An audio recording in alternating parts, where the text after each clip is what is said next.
أعوذ بالله من الشيطان الرجيم. بسم الله الرحمن الرحيم.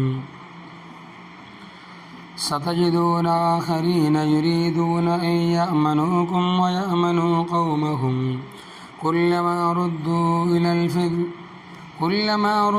إلى الفتنة أركسوا فيها فإن لم يعتزلوكم ويلقوا إليكم السلم ويكفوا أيديهم فخذوهم واقتلوهم حيث ثقفتموهم وأولئكم جعلنا لكم عليهم سلطانا مبينا. وما كان لمؤمن أن يقتل مؤمنا إلا خطأ ومن قتل مؤمنا خطأ فتحرير رقبة مؤمنة ودية مسلمة إلى أهله إلا أن يصدقوا فإن كان من قوم عدو لكم وهو مؤمن فتحرير رقبة مؤمنة وإن كان من قوم بينكم وبينهم ميثاق فدية مسلمة إلى أهله وتحرير رقبة مؤمنة فمن لم يجد فصيام شهرين متتابعين توبة من الله وكان الله عليما حكيما. صدق اللہ العظیم. لفظی ترجمہ سورۃ النساء پارے 5 آیت نمبر 91 اور 92. ستجدون آخرین، ان قریب تم پاؤ گے کچھ اور لوگوں کو، یریدون جو ارادہ کرتے ہیں، ان اس کا، یأمنوکم کہ تم سے بھی امن میں رہے، ویأمنوا قومہم اور اپنے قوم سے بھی امن میں رہے.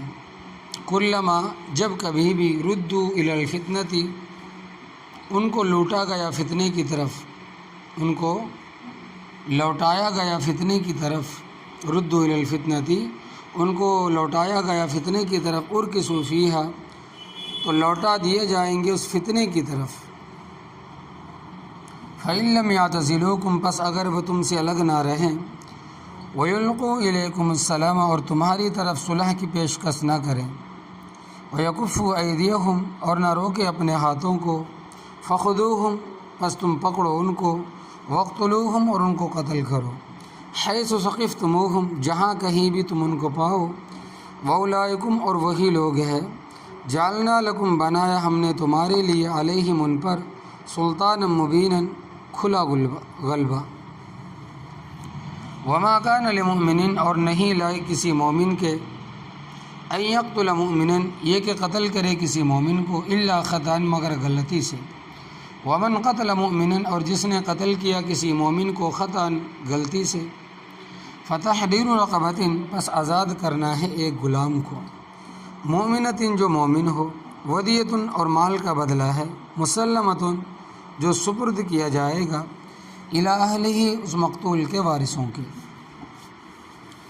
الا ان یصدقوا مگر یہ کہ وہ معاف کر دے، فإن کان من قوم پس اگر ہے وہ ایسی قوم سے، عدو لکم جو تمہاری دشمن ہے، وہو مؤمن اور وہ خود مومن ہے، فتحریر رقبۃ پس آزاد کرنا ہے ایک غلام کا، مؤمنۃ جو مومن ہو، وإن کان من قوم اور اگر ہے وہ ایسی قوم سے، بینکم کے تمہارے درمیان، و بینہم اور ان کے درمیان، میثاق عہد و پیمان، عہد اور پیمان ہے، فدیۃ پس مال کا بدلہ ہے، مسلمۃ سپرد کیا جائے، الی اہلہ اس کے وارثوں کو، وتحریر رقبۃ مؤمنۃ اور آزاد کرنا ہے ایک گردن کا جو مومن ہو.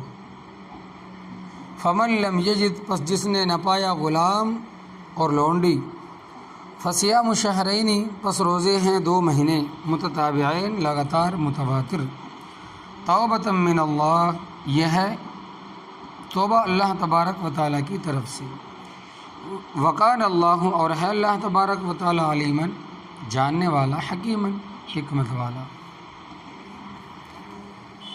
دین اسلام نام ہے حقوق اللہ کا اور حقوق العباد کا، اور اسلام میں بھی حقوق اللہ بھی بیان کیے گئے ہیں، اور حقوق العباد بھی.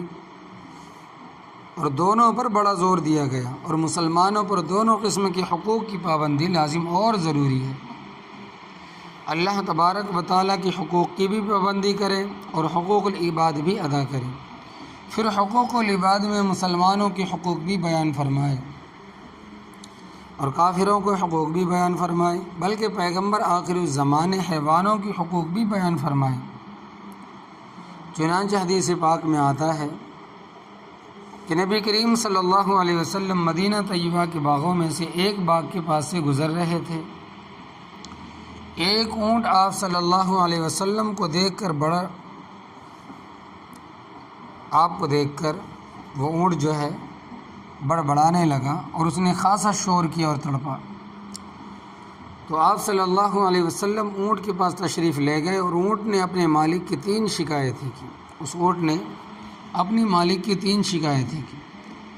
آپ صلی اللہ علیہ وسلم نے فرمایا کہ لمن ھذا البعیر، یہ اونٹ کس کا ہے؟ آپ صلی اللہ علیہ وسلم کو بتایا گیا کہ لرجل من الانصاری، انصار مدینہ میں سے ایک شخص کا ہے۔ آپ صلی اللہ علیہ وسلم نے فرمایا کہ اس کو فوراً بلاؤ۔ چنانچہ ایک آدمی گیا اور اس کے مالک کو بلا لایا۔ نبی کریم صلی اللہ علیہ وسلم نے فرمایا کہ تیرے اونٹ نے 3 شکایتیں کی ہیں۔ ایک یہ کہ تو اس کو بر وقت پانی نہیں پلاتا، یعنی وقت پر پانی نہیں دیتا۔ دوسری یہ کہ تو اس کو چارہ پورا نہیں ڈالتا۔ تیسری یہ کہ تو اس کو دھوپ میں باندھے رکھتا ہے۔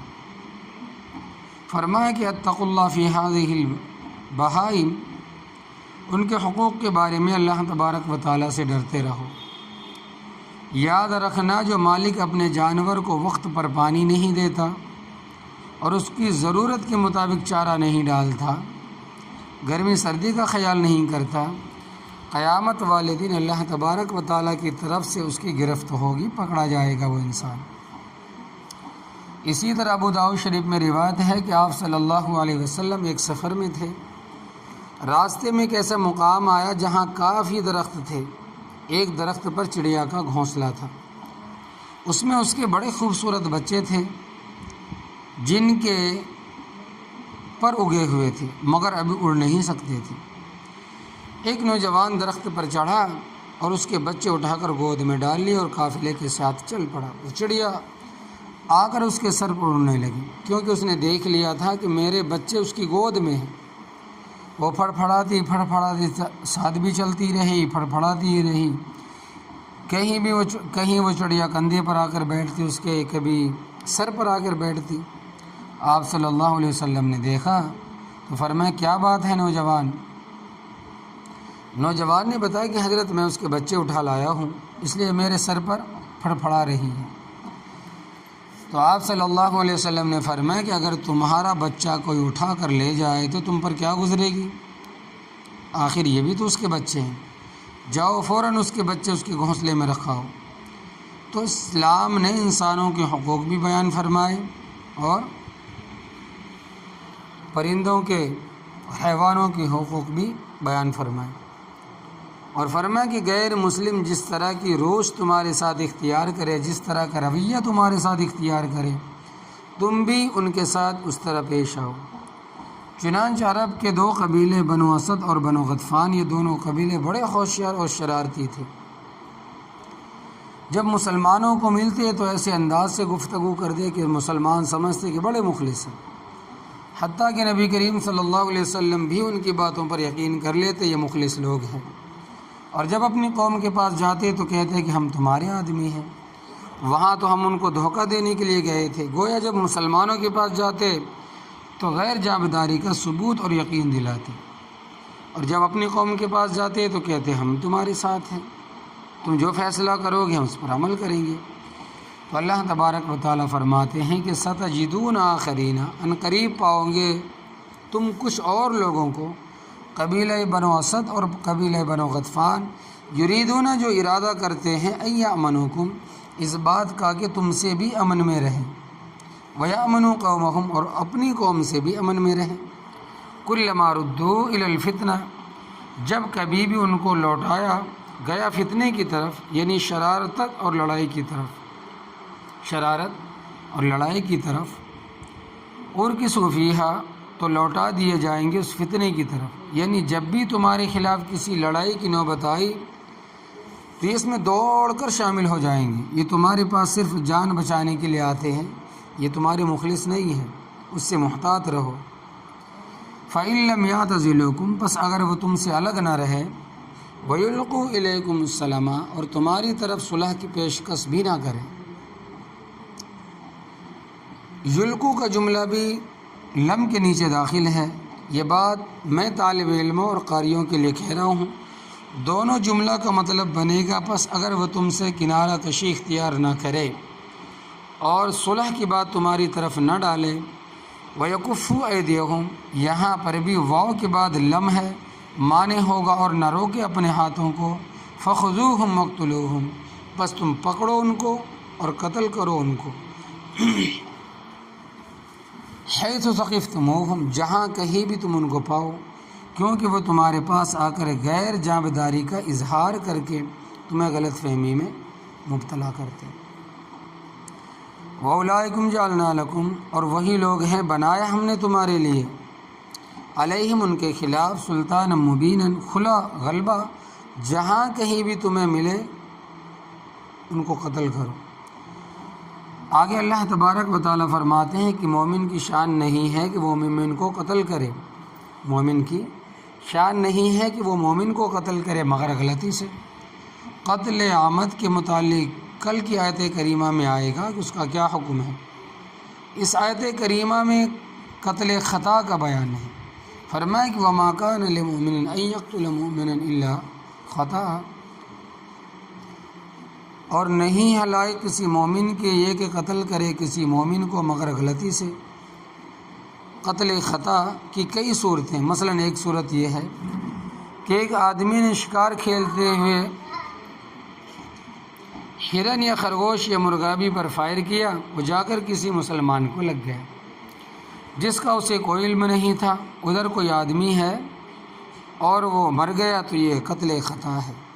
کوئی اچانک کار، بس یا اسکوٹر کے نیچے آ گیا تو یہ بھی قتل خطا ہے، کیونکہ ڈرائیور کی کسی سے ذاتی دشمنی نہیں ہوتی ہے۔ اسی طرح فقہائے کرام رحمۃ اللہ علیہ فرماتے ہیں کہ بھاری جسم والی والدہ ہے، بھاری جسم والی والدہ ہے، ساتھ چھوٹا بچہ سویا ہوا ہے، والدہ نے پہلو بدلا اور وہ نیچے آ کر مر گیا تو یہ بھی قتل خطا ہے، اور اس کی بھی باقاعدہ دیت دینی پڑے گی، چاہے حقیقی ماں ہو، چاہے سوتیلی ماں ہو، چاہے کیسی بھی ہو۔ آگے قتل خطا کا حکم بیان فرمایا کہ وَمَنْ قَتَلَ مُؤْمِنًا خَطَأً، اور جس نے قتل کیا کسی مومن کو غلطی سے تو اس کے دو بدلے ہیں، کیونکہ قتل میں اللہ تبارک و تعالیٰ کا بھی حق ہے اور وارثوں کا بھی حق ہے، اس لیے مقتول کسی کا باپ ہوگا، کسی کا بیٹا ہوگا، کسی کا بھائی ہوگا، کسی کا خاوند ہوگا، کسی کی بیوی ہوگی، اور اللہ تبارک و تعالیٰ نے قتل سے منع فرمایا اور اس سے غلطی سے قتل ہو گیا ہے، تو اللہ تبارک و تعالیٰ کے حق کی تلافی اس طرح ہوگی کہ فتحریر رقبۃ مؤمنہ، بس آزاد کرنا ہے ایک غلام جو مومن ہو۔ رقبۃ کے لفظی معنی ہیں گردن کے، یہ لوگ یہ غلام اور لونڈی دونوں پر بولا جاتا ہے، لہذا ایک لونڈی یا ایک غلام آزاد کرنا ہوگا، مگر اس کے لیے شرط ہے کہ مومن ہو، مسلمان ہو۔ اس زمانے میں غلام اور لونڈیاں ہوتے تھے، ہمارے زمانے میں نہیں ہے، تو اگر غلام اور لونڈی اپنے پاس ہو تو آزاد کر دے، اگر اپنے پاس نہیں ہے تو کسی سے خرید کر آزاد کر دے۔ اور دوسرا حق اس کے وارثوں کا، فرمایا کہ ودیۃ مسلمۃ الی اہلہ، اور مالی بدلہ ہے جو سپرد کیا جائے گا مقتول کے وارثوں کو، اور وہ مالی بدلہ نبی کریم صلی اللہ علیہ وسلم کے زمانے میں اور خلفائے راشدین حضرت ابوبکر رضی اللہ عنہ، حضرت عمر فاروق، حضرت عثمان غنی، حضرت علی رضی اللہ تعالیٰ عنہ اجمعین کے دور میں اونٹوں کی شکل میں بھی ہوتا تھا، اور سونے کے سکے دینا اور چاندی کے سکے درہم کی شکل میں بھی ہوتا تھا۔ اونٹ 100 ہوتے تھے اور دینار 1000 درہم،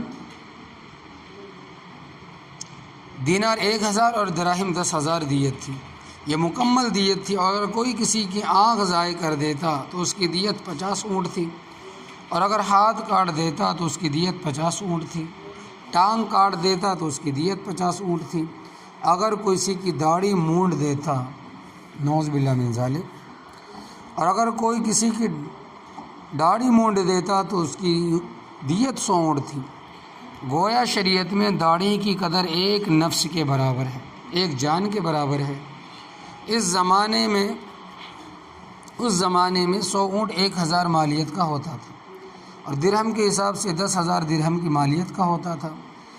آج سے تقریباً 5 سال پہلے حکومت میں اسلامی نظریات کونسل سے دریافت کیا دیت کتنی ہونی چاہیے، تو اس وقت جو سونے اور چاندی کی قیمت تھی اس اعتبار سے 1,80,000 یا اس کے قریب طے ہوتی تھی، اور اب تک ہندوستان میں یہی قانون نافذ ہونا چاہیے۔ اور جب سونے چاندی کی قیمت بڑھ جائے گی تو ہو سکتا ہے کہ وہ رقم بھی بڑھ جائے، کیونکہ سونے چاندی کی قیمت بڑھتی اور گھٹتی رہتی ہے۔ ہمیں یاد ہے کہ جب ہم چھوٹے ہوتے تھے اس وقت سونا کہتے ہیں کہ تقریباً 3,000 یا 4,000 یا 5,000 روپے تولہ ہوتا تھا، اور اب 60,000 سے بھی زائد ہو گیا ہے۔ انگریز کے دور میں 500 درہم چاندی کی قیمت 132 روپے 4 آنے تھی۔ ایک درہم 3.5 ماشے کا ہوتا ہے۔ اس زمانے میں جب لوگ مہر مقرر کرتے تھے تو کہتے مہر فاطمی ہو جائے، نعوذ باللہ من ذالک۔ اس زمانے میں لوگ جب مہر مقرر کرتے تھے، یعنی کہ دین مہر نکاح کے وقت میں، تو کہتے مہر فاطمی ہو جائے، کیونکہ حضرت فاطمۃ الزہرا رضی اللہ تعالیٰ عنہ کا مہر اور ازواج مطہرات رضی اللہ عنہم کا مہر 500 درہم تھا، سوائے ام حبیبہ رضی اللہ تعالیٰ عنہ۔ حضرت امیر معاویہ رضی اللہ تعالیٰ عنہ کی ہمشیرہ تھی، بہن تھی، اور حضرت ابو سفیان رضی اللہ تعالیٰ عنہ کی بیٹی تھی، کہ ان کا جو مہر ہے وہ 4,000 درہم تھا، جو چونکہ انگریز کے دور میں 500 درہم چاندی کی قیمت 132 روپے اور کچھ آنے تھی، تو لوگ مہر فاطمی کہہ کر مقرر کرتے تھے۔ پھر آہستہ آہستہ 100 کا ہندسہ ختم کر دیا اور 32 روپے 6 آنے رہ گیا، پھر 6 آنے بھی گئے اور 32 روپے رہ گیا، جسے عام طور پر آج کل شرعی مہر سمجھا جاتا ہے۔ اس لیے یاد رکھنا یہ کوئی شرعی مہر نہیں ہے، کم از کم مہر 10 درہم ہے اور زیادہ کی کوئی حد نہیں، اور مہر فاطمی 500 درہم، اور چاندی سونے کی قیمت بڑھتی گھٹتی رہتی ہے، تو جس زمانے میں جتنی قیمت ہوگی اتنا مہر ہوگا۔ حضرت ام حبیبہ رضی اللہ تعالیٰ عنہ کا مہر 4,000 اس طرح مقرر ہوا، یہ اپنے خاوند کے ساتھ حبشہ میں تھی، یہ مہاجرین حبشہ میں سے ہے، ان کے خاوند وہاں فوت ہو گئے رضی اللہ تعالیٰ عنہ۔ ان کی وفات کی خبر جب نبی کریم صلی اللہ علیہ وسلم کو ملی تو آپ صلی اللہ علیہ وسلم بہت پریشان ہوئے، ان کے خاوند فوت ہو گئے اور والدین ابھی تک مسلمان نہیں ہوئے، اور ہیں بھی سخت مزاج لوگ، ساری خاندانی طور پر سخت مزاج تھے، کفر میں بھی سخت تھے، جب مسلمان ہوئے تو اسلام میں بھی سخت تھے۔ اس وجہ سے پریشانی ہوئی کہ بہن بھائی باپ کافر ہیں اور ہیں بھی سخت مزاج، اور اس کو گھر میں داخل ہونے نہیں دیں گے، اس بیچاری کا کیا بنے گا۔ آپ صلی اللہ علیہ وسلم نے حضرت شرجیل بن حنصہ رضی اللہ تعالیٰ عنہ کے ذریعہ پیغام بھیجا، جو کچھ ساتھیوں کے ہمراہ حبشہ جا رہے تھے۔ ام حبیبہ رضی اللہ تعالیٰ عنہ کے ساتھ بات کرنی ہے عدت گزرنے کے بعد، اگر وہ میرے ساتھ نکاح پر راضی ہوئے تو عدت گزرنے کے بعد وہیں سے نکاح کر کے لے آنا۔ چنانچہ عدت گزر چکی تھی، انہوں نے ان سے گفتگو کی اور نبی کریم صلی اللہ علیہ وسلم کی خواہش کا اظہار کیا۔ وہ کہنے لگی کہ میرے لیے اس سے زیادہ خوش نصیبی کیا ہو سکتی۔ اس وقت حبشہ کا بادشاہ اصحمہ رضی اللہ تعالیٰ عنہ، انہوں نے نبی کریم صلی اللہ علیہ وسلم کو دیکھا نہیں ہے، روایت کے اعتبار سے صحابی نہیں ہے، دور کے اعتبار سے صحابی ہے، کیونکہ وہ نبی کریم صلی اللہ علیہ وسلم پر ایمان لے آئے تھے۔ ان کے ساتھ بھی گفتگو کی، اس نے ام حبیبہ رضی اللہ تعالیٰ عنہ کو بلایا اور کہا کہ یہ پیغام آپ نے سن لیا؟ کہنے لگے کہ ہاں میں نے سن لیا اور میں راضی ہوں۔ تو حضرت نجاشی رضی اللہ تعالیٰ عنہ نے نبی کریم صلی اللہ علیہ وسلم کے ساتھ نکاح پڑھا دیا اور حضرت شرجیل بن حنصہ رضی اللہ تعالیٰ عنہ نے آپ صلی اللہ علیہ وسلم کی طرف سے قبول کر لیا، کیونکہ نبی کریم صلی اللہ علیہ وسلم کی طرف سے وہ وکیل تھے۔ اور مسئلہ یہ ہے کہ اگر آدمی خود مجلس نکاح میں حاضر نہ ہو تو اس کا وکیل اس کی طرف سے قبول کر لے۔ یہ جو ٹیلی فون پر نکاح ہوتے ہیں وہ جائز نہیں ہے، کیونکہ نکاح کے لیے مجلس کا ایک ہونا شرط ہے۔ بچی جس کا نکاح ہو رہا ہے اور بچہ جس کے ساتھ ہو رہا ہے وہ دونوں مجلس میں نکاح میں موجود ہو، اور اگر خود موجود نہ ہو تو ان کا وکیل موجود ہو، ان کی طرف سے قبول کرے۔ مثلا لڑکا برطانیہ، امریکہ، سعودی یا کسی ملک میں ہے اور بچی پاکستان میں یا ہندوستان میں ہے، وہ اپنے باپ، بھائی یا دوست کو فون کرے کہ تو میری طرف سے وکیل ہے، لہذا میری طرف سے قبول کر لے، تو اس طرح نکاح ہو جائے گا۔ اور وکیل اس طرح کہے گا کہ میں نے فلاں لڑکی جو فلاں کی بیٹی ہے، فلاں لڑکا جو فلاں کا بیٹا ہے کے لیے قبول کی ہے۔ تو حضرت شرجیل رضی اللہ تعالیٰ عنہ نبی کریم صلی اللہ علیہ وسلم کی طرف سے وکیل تھے، انہوں نے آپ صلی اللہ علیہ وسلم کی طرف سے نکاح قبول کیا۔ حضرت نجاشی رضی اللہ تعالیٰ عنہ نے اپنی جیب سے نبی کریم صلی اللہ علیہ وسلم کی طرف سے 4000 درہم مہر دیا، تو اس طرح ان کا مہر 4000 درہم تھا، اور باقی ازواج مطہرات رضی اللہ تعالیٰ عنہما کا 500 درہم تھا۔ تو بات چلی تھی کہ دیت سے آج سے 5-6 سال قبل یا پھر آج سے تقریباً 60 سال پہلے، جب سونے کی قیمت 5000 روپے تھی، دیت مقرر ہوتی تھی کہ وہ 1,80,000 روپے۔ قیمت بڑھے گی تو دیت بھی بڑھے گی۔ جو دینی ہے وارثوں کو، الا ان یصدقوا، مگر یہ کہ وارث معاف کر دے، کیونکہ وارثوں کو معافی کا حق ہے۔ مثلا وہ کہیں کہ ہمارا عزیز تو دنیا سے چلا گیا اور تم نے جان بوجھ کر قتل تو نہیں کیا، غلطی سے ہو گیا، لہٰذا ہم اس کی دیت نہیں لینا چاہتے، یہ وارثوں کو حق حاصل ہے۔ فَإِنْ كَانَ مِنْ قَوْمٍ عَدُوٍّ لَكُمْ وَهُوَ مُؤْمِنٌ، پس اگر ہے وہ ایسی قوم سے جو تمہاری دشمن ہے اور خود مومن ہے، اس کو آپ مثال کے طور پر اس طرح سمجھیں کہ ہمارے ملک ہندوستان کے ساتھ ملک پاکستان ہے، اور وہ دارالامان ہے اور دارالحرب ہے ہندوستان، وہاں ہندو سکھ رہتے ہیں، سکھ برادری میں سے یا ہندوؤں میں سے کسی ایک آدمی مسلمان ہو گئے، باقی ساری برادری کافر ہے۔ یہ مسلمان بارڈر پر کھڑا تھا اور وہ تم سے قتل ہو گیا، تو چونکہ اس کی برادری کافر ہے لہٰذا اس کی دیت نہیں دی جائے گی، صرف اللہ تبارک و تعالیٰ کے حق کا کفارہ دیا جائے گا، کیونکہ اللہ تبارک و تعالیٰ کا حق بھی تو توڑا ہے۔ وہ ایک غلام یا ایک لونڈی آزاد کرنا، اللہ تبارک و تعالیٰ فرماتے ہیں کہ فتحریر رقبۃ مؤمنۃ، بس آزاد کرنا ہے ایک غلام جو مومن ہو۔ وَإِنْ كَانَ مِنْ قَوْمٍ بَيْنَكُمْ وَبَيْنَهُمْ مِيثَاقٌ، اور اگر ہے وہ ایسی قوم سے کہ تمہارے درمیان اور ان کے درمیان عہد و پیمان ہے، اور وہ کافر ہے جو مسلمان کے ملک میں رہتا ہے، اس کو ذی اور معاہدہ کہتے ہیں، اس کو ذمی اور معاہد کہتے ہیں۔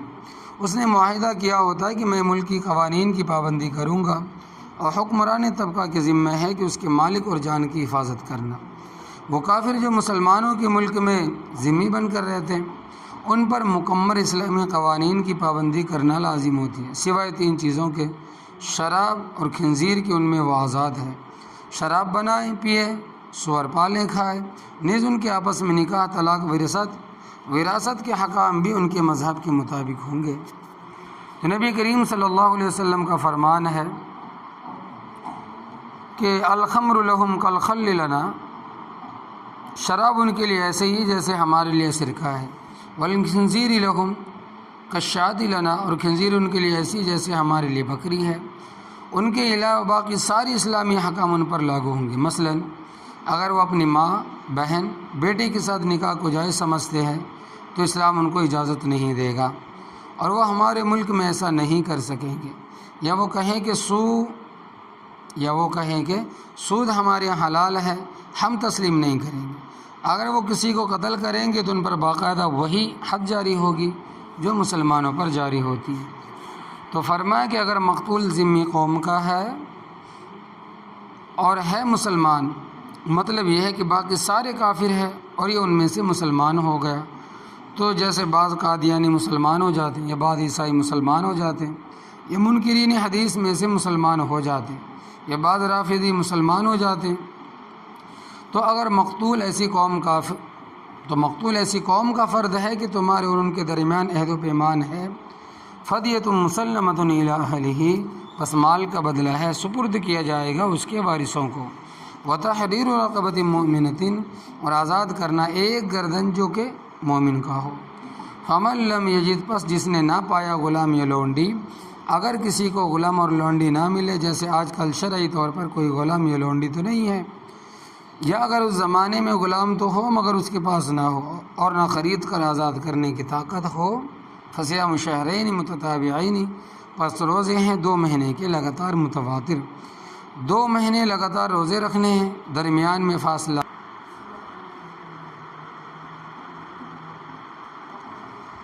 تسلسل نہ ٹوٹے۔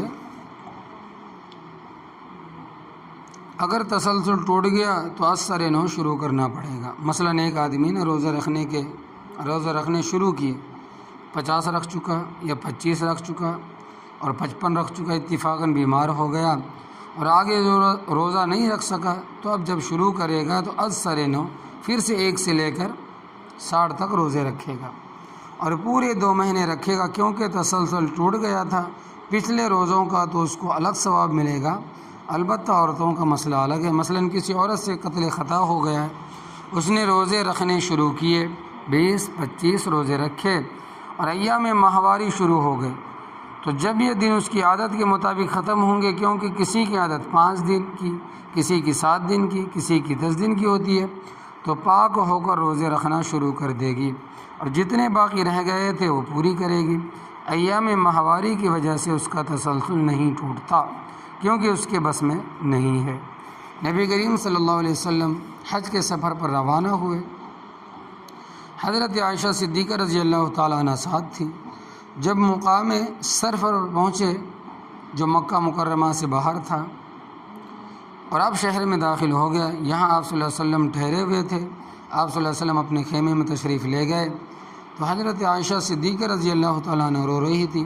آپ صلی اللہ علیہ وسلم نے فرمایا کہ عائشہ روتی کیوں ہوں؟ کہنے لگی کہ حضرت میں نے حج کا احرام باندھا ہوا ہے مگر ایام ماہواری کی شروع ہو گئے، اب میں حج تو نہیں کر سکتی۔ آپ صلی اللہ علیہ وسلم نے فرمایا کہ نہ رو، شیئن کتب اللہ علی بنات آدم، یہ چیز اللہ تبارک و تعالیٰ نے حضرت آدم علیہ السلام کی تمام بیٹیوں پر لکھ دی ہے، صرف تیرا اکیلی کا مسئلہ تو نہیں ہے۔ دیکھو نظام قدرت ہے، جب ماں کے پیٹ میں بچے کا وجود بنتا ہے تو یہ خون اس کی خوراک ہوتا ہے، اور جب بچہ ماں کے پیٹ میں نہیں ہوتا تو یہ خون خارج ہوتا رہتا ہے، نکلتا رہتا ہے۔ اللہ تبارک و تعالیٰ کا نظام ہے، اس میں انسان کا کوئی دخل نہیں، تو یہ خون عورت کے بس میں نہیں ہوتا، اور اس کی وجہ سے روزوں کا تسلسل تو نہیں ٹوٹتا عورتوں کا، اور مردوں کو حیض نہیں آتا، لہٰذا اگر ان کا ایک روزہ بھی رہ گیا، 59 روز رکھ لیے، 59 روزے، 60واں رہ گیا، ٹوٹ گیا، چھوڑ دے گا، اور روزے اثر نو پھر اس کو رکھنے پڑیں گے۔ توبۃ من اللہ، یہ ہے توبہ اللہ تبارک و تعالیٰ کی طرف سے، توبہ کا ذریعہ ہے۔ وکان اللہ علیما حکیمہ، اور ہے اللہ تبارک و تعالیٰ جاننے والا اور حکمت والا۔ تو یہ ہے وہ تفسیر کریمہ۔